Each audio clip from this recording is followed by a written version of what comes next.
Porn তারকা stormy ড্যানিয়েলসকে ঘুষ দেওয়ার এক মামলায় 10 জানুয়ারি যুক্তরাষ্ট্রের নবনির্বাচিত প্রেসিডেন্ট ডোনাল্ড ট্রাম্পের সাজা হতে যাচ্ছে, তবে তাকে কারাদণ্ড বা অন্য সাজা দেওয়ার সম্ভাবনা নেই বলে শুক্রবার একজন বিচারক জানিয়েছে।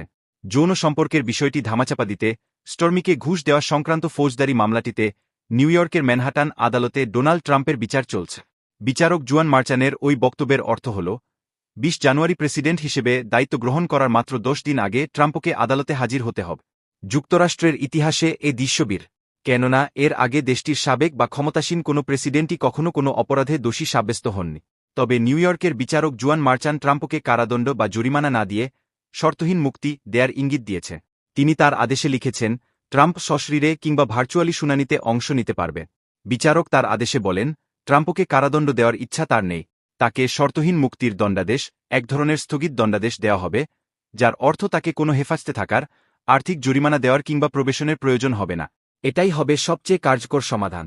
এমন রায়ে ট্রাম্প আপিল করার সুযোগ পাবে। বিচারক জানান, আপিলের বিষয়ে ট্রাম্প তার অভিপ্রায় স্পষ্ট করেছেন। তবে ডোনাল্ড ট্রাম্প নিজেকে এ মামলায় নির্দোষ দাবি করেছেন। তার দাবি, 2024 সালের প্রেসিডেন্ট নির্বাচনের প্রচারণায় ক্ষতি করার জন্য এই মামলা করা হয়েছে। সামাজিক মাধ্যমে দেয়া একটি পোস্টে ডোনাল্ড ট্রাম্প বিচারকের ওই সিদ্ধান্তের সমালোচনা করে বলেছেন, অবৈধ রাজনৈতিক হামলা, এবং ওই মামলাটিকে তিনি একটি সাজানো পরিহাস বলে বর্ণনা করেছে। এদিকে এক বিবৃতিতে ট্রাম্পের মুখপাত্র স্টিভেন চিয়াং বলেন, এ মামলায় ট্রাম্পের কোনো কারাদণ্ড হওয়া উচিত নয়। বেআইনি এ মামলা বিবেচনায় নেওয়ারই উপযুক্ত নয়। মামলাটি অবিলম্বে খারিজ করে দেওয়া এটির সাংবিধানিক দাবি। স্টিভেন চিয়াং বলেন, প্রেসিডেন্ট ট্রাম্পকে অবশ্যই প্রেসিডেন্টের দায়িত্বভার গ্রহণ প্রক্রিয়া অব্যাহত রাখা এবং প্রেসিডেন্টের দায়িত্ব পালন চালিয়ে যাওয়ার সুযোগ দিতে হবে, এবং উইচহান্টিংয়ের মাধ্যমে তাকে বাধাগ্রস্ত করা উচিত হবে না।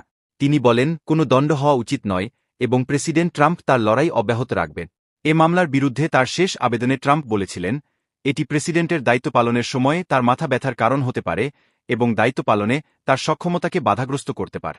ট্রাম্পের বিবাদী পক্ষের কৌঁসুলিরা যুক্তি দিয়েছেন, প্রেসিডেন্টের দায়িত্ব পালনের মেয়াদে মামলাটি জিইয়ে রাখা হলে তা তার শাসনকার্য পরিচালনার ক্ষমতা বাধাগ্রস্ত করবে। তবে বিচারক এ যুক্তি নাকচ করে বলেন, জুরির রায় পাশ কাটালে তা আইনের শাসন অপরিমেয়ভাবে ক্ষুণ্ণ করবে। পর্ন তারকা স্টর্মি ড্যানিয়েলসের অভিযোগ, 2006 সালে নেভাডা অঙ্গরাজ্যে একটি হোটেলে ট্রাম্পের সঙ্গে তার যৌন সম্পর্ক হয়। সে ঘটনা যাতে তিনি কাউকে না বলেন, এজন্য ব্যক্তিগত আইনজীবীর মাধ্যমে এর 10 বছর পর 2016 সালে তাকে $130,000 দেন ট্রাম্প। সে সময় ট্রাম্প মার্কিন প্রেসিডেন্ট নির্বাচনে রিপাবলিকান পার্টির প্রার্থী হিসেবে প্রচারণা চালাচ্ছিলেন। ঘুষ দেওয়ার সেই তথ্য তিনি তার ব্যবসায়িক নথিতেও গোপন করে।